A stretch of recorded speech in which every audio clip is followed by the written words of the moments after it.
E aí, pessoal, tranquilo? Então, sei que vocês estão parte trabalhando, parte prestando atenção, mas pelos próximos 20 minutos a gente vai conversar um pouquinho aqui sobre habilidades analíticas para o futuro, né? Então, para quem estava aqui mais cedo, o Edu falou já 2 vezes sobre ciência de dados, o perfil do cientista, né, como ser um cientista de dados, como começar nessa área. Agora a gente vai olhar um pouquinho para frente, falar um pouquinho de tendências que estão vindo e como é que vocês podem estar mais prontos para isso. Dando um pouquinho de contexto, meu nome é Pedro e eu venho desse meio aqui de negócios, tecnologia, design. E eu acho que é importante falar isso porque esse é o viés que eu dou para a palestra também. Eu não sou desenvolvedor, eu não sou designer, eu estou no meio dessas coisas ali, conectando a parte de tecnologia, conectando a parte de design com as iniciativas de negócio, com os problemas de empresas. Grande parte do meu tempo é dentro da Capra, então lá a gente faz projetos de cultura analítica, a gente ajuda as empresas a pensarem de forma mais orientada a dados, e além disso eu tenho um estúdio de visualização de dados, que inclusive é o assunto da minha talk de amanhã, que é DataVis.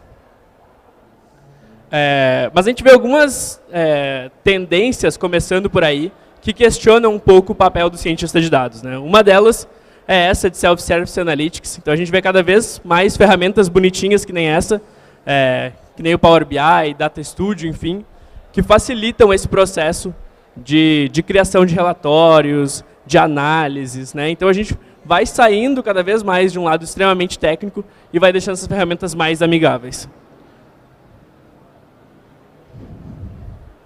Outra coisa é o no-code, né? Então vocês estão tudo aí codando, fazendo parte do hackathon, mas cada vez mais tem iniciativas como a OpenAI, que vocês podem fazer muitas soluções, inclusive machine learning com OpenAI, sem escrever nenhum tipo de código, né? Só usando linguagem natural.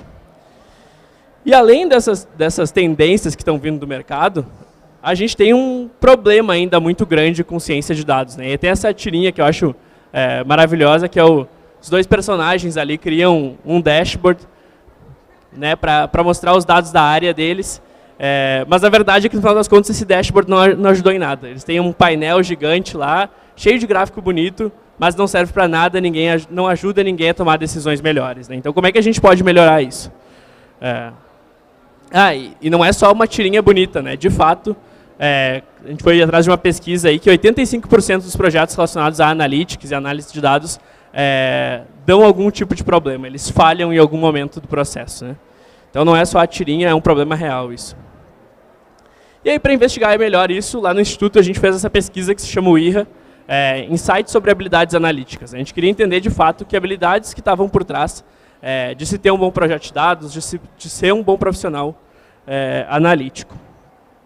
E aí, quando a gente investigou os motivos de por que esses projetos falhavam, né, por que 85% dos projetos relacionados a dados falhavam, a gente encontrou alguns problemas, 5 problemas principais, na verdade, né?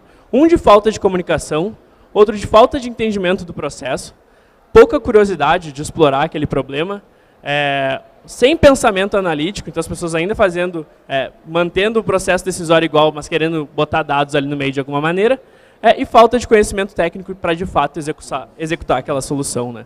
E aí, quando a gente para e olha para isso, a gente vê que são problemas muito relacionados com o que a gente gosta de chamar de soft skills, né? São problemas do lado mais humano, da gente saber comunicar com o outro lado, da gente saber entender um bom briefing daquele projeto, da gente saber conversar com as áreas. Só que, quando a gente olha para as vagas, né, e essa foi uma parte do IRA, foi justamente pesquisar as vagas relacionadas à ciência de dados e analytics, enfim, a gente viu que essas vagas estavam muito conectadas ali com as hard skills, né? E as hard skills são importantes, se vocês lembram ali do slide anterior, parte do problema porque eles falhavam é falta de conhecimento técnico, mas falta de conhecimento técnico era só uma parte, né? Tinha outros 4 problemas ali que estavam muito mais conectados às soft skills. Mas as vagas não descrevem elas, né? As vagas vêm com uma lista gigante lá de linguagem de programação, de soluções, de ferramentas, e até quem assistiu o Edu antes, o Edu falou isso, né? Do unicórnio, aquele cara que tem que saber um monte de coisa. Muitas vezes a empresa não sabe nem o que está pedindo, mas ela copia, faz um Ctrl+C, Ctrl+V da outra vaga lá, e aí tu termina com uma lista gigante de linguagens de programação e conhecimentos técnicos que acabam, beleza, eles são importantes, mas eles acabam não solucionando o problema todo, né? E um pouco do resumo que a gente encontrou assim, com o IRA, depois de né, analisar vagas, analisar perfil, analisar por que os projetos estavam dando errados, a gente chegou à conclusão de que, né, ciência sozinha não vai resolver o problema, tecnologia sozinha não vai resolver o problema, né, hard skills, de um modo geral, não vão resolver o problema sozinho. Elas são uma parte importante, de fato, mas as vagas e as pessoas focarem só nisso, só vai levar a gente a continuar dando esses problemas de projetos que falham. Então, né, as vagas focam nas hard skills, mas os problemas de negócio, quando a gente vai investigar eles são muito mais meio a meio, né? Eles têm limitações técnicas, de fato tem a parte de desenvolvimento, mas tem a parte de comunicação com as áreas de negócio, de entender o problema a fundo, de fazer um bom briefing, de saber conversar de fato com aquela pessoa que está te pedindo uma solução, é muito importante, né? Normalmente a pessoa que vai te pedir uma solução, ainda mais relacionada a dados, que é um tema novo, nem entende de fato o que está acontecendo, né? Parte do teu papel tem que ser também descobrir junto com essa pessoa qual que é a solução que vai ajudar ela. Porque, beleza, a gente vai desenvolver um produto lá no final, né? E aí, por produto, eu digo um dashboard, um relatório, um algoritmo, um machine learning mesmo, né? Que é um produto mais avançado.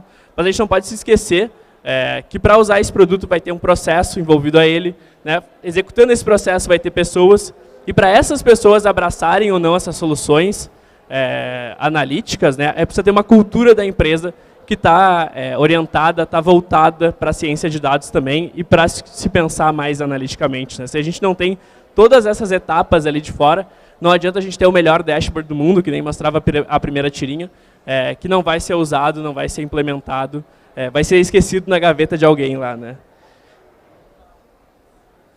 E aí, a gente tem uma das metodologias lá do Instituto é justamente o que a gente chama do 3P1T, né? Que beleza, os produtos de dados eles são soluções baseadas em dados. Mas a gente tem que construir eles pensando nas pessoas, nos processos, nas políticas e nas tecnologias disponíveis, né? Se a gente não levar esses fatores em consideração, os projetos analíticos vão falhar, né? E não é só a experiência nossa, né? 85% lá dos projetos analíticos falhavam. E aí, como é que a gente melhora isso, né? Eu já falei um pouquinho de soft skills, mas a gente traz uma proposta aqui, de fato.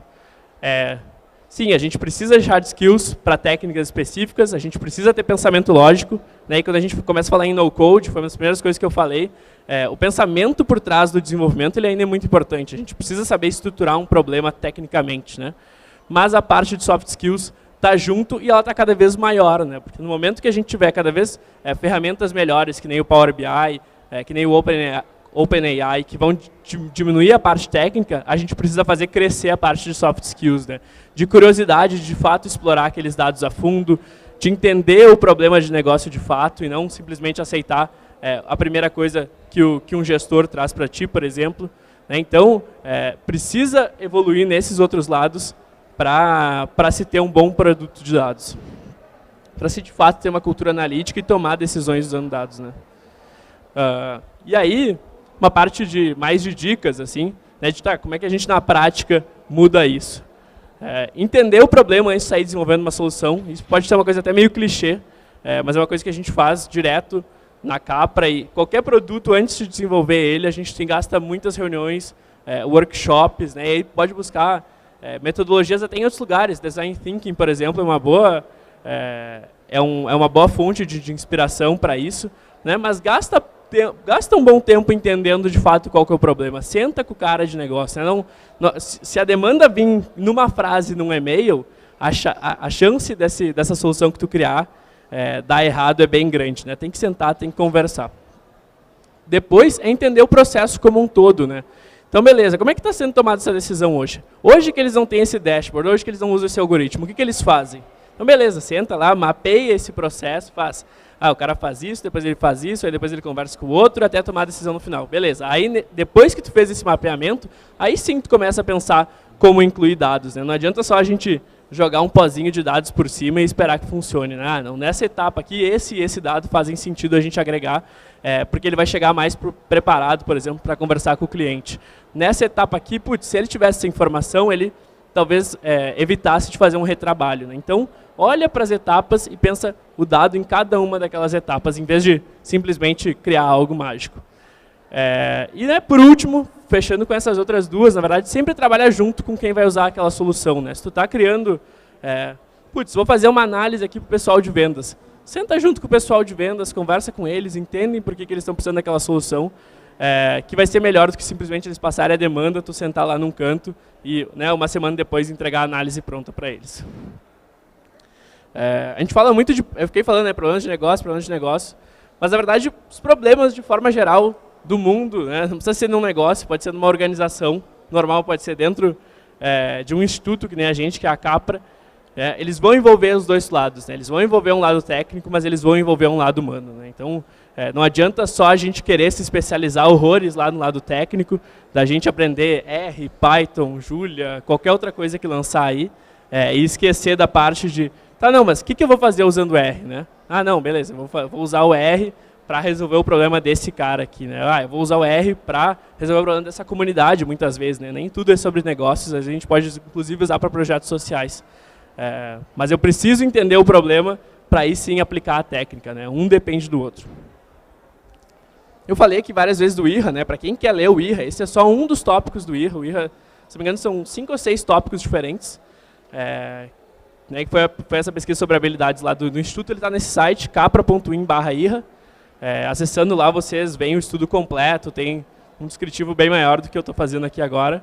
Mas, para quem se interessa pelo mundo de analytics, pelo mundo de ciência de dados, eu acho que é um conhecimento bem rico, e ele não é um conhecimento técnico, ele é um conhecimento sobre como trabalhar com dados, muito mais desse lado humano e de soft skills, assim, que a gente vê que ainda falta, né? Tem um push muito grande para, beleza, aprender um conhecimento específico, mas como é que eu implemento isso no dia a dia, como é que as empresas de fato usam, é um pouco mais raro a gente encontrar esse tipo de conteúdo. Inclusive, todos os assuntos que o Instituto trabalha são nessa linha. Essa é a página específica do IRRA, mas capra.in/estudos, tem todos os estudos daí, e todos eles são nessa linha, e é um pouco do que a gente vai estar falando nesses dias. O Edu falou hoje, eu falei agora com vocês, amanhã tem de DataVis, e é sempre nessa pegada de negócios. Assim, a gente não vai amanhã a gente vai falar de DataVis, a gente não vai falar de ferramenta, a gente vai falar, tá, como é que eu escolho o dado certo, como é que eu escolho a visualização certa.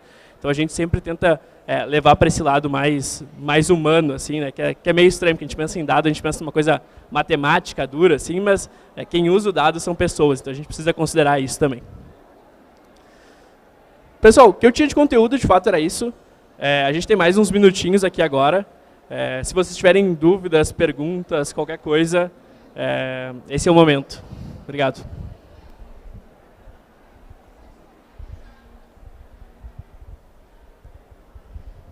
Você vai disponibilizar a apresentação? Por onde? Mais explicado que na minha apresentação, tá? Nesse link. Esse link vai mais a fundo que a minha apresentação. Mas se vocês quiserem também, me manda um e-mail aqui, é muito fácil o meu e-mail, pedro@capralab.com, e eu compartilho a apresentação com vocês, não tem problema.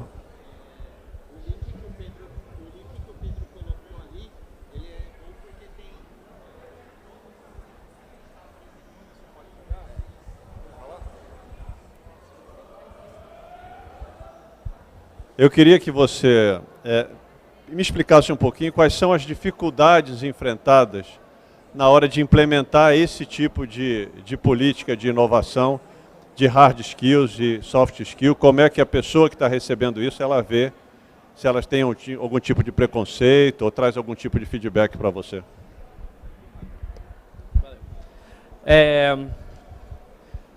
Acho que se a gente for falar, eu acredito muito em trazer as áreas juntos, né?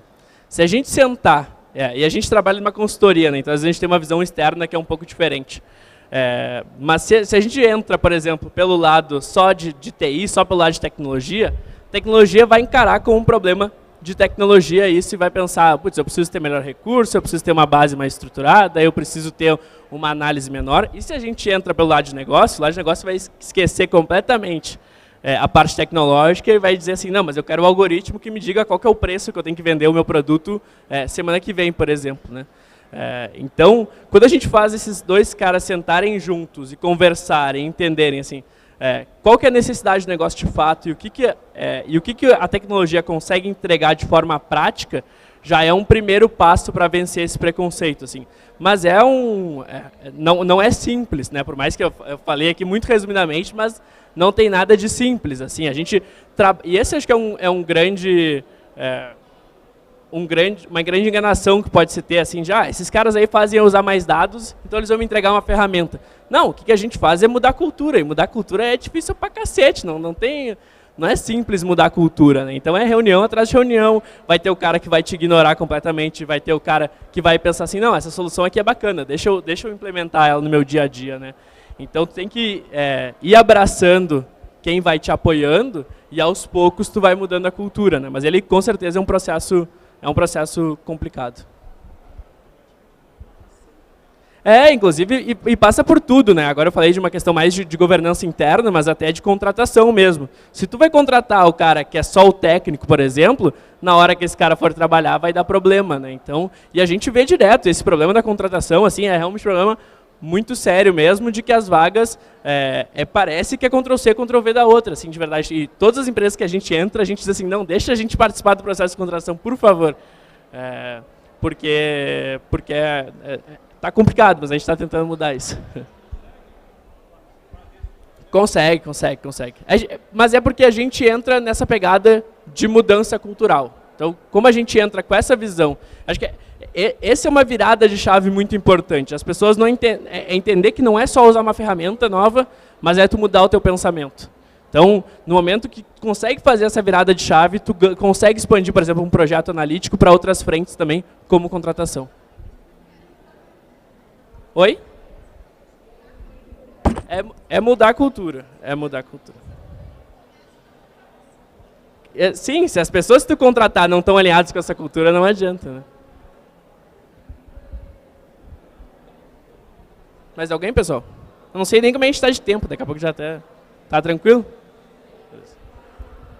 Quer falar? Foi tu que escreveu, quer falar tu?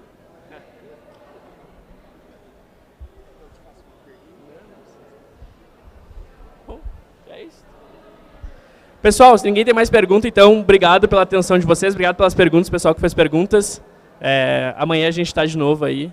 E é isso, até. Tchau, tchau.